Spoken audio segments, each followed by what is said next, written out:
Welcome to the Slop Farm. Enjoy the video. You start by making the gear reliable.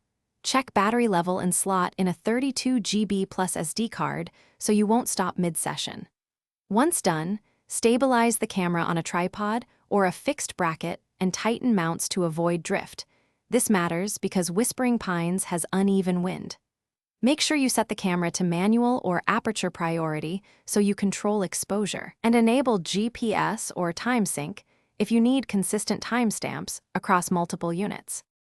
Now you compose and get image quality dialed in. Place key subjects along the rule of thirds and include nearby trees or paths for depth. It helps tell the story of Whispering Pines. Then set aperture and ISO for the current light, choosing a shutter speed of 1/60s or faster if things move, because motion blur hides detail.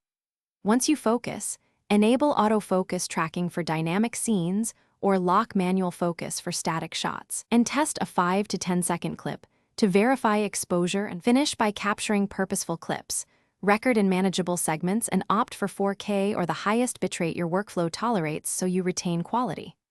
After each take, review footage on-site to confirm focus, audio, and level horizon. Do small adjustments immediately. If you spot shake, stop and retighten mounts or add weight. If footage is too dark, increase ISO carefully or remove an ND filter. And if autofocus hunts, switch to manual focus to preserve a steady image. Thanks for watching. Consider subscribing if we helped you today.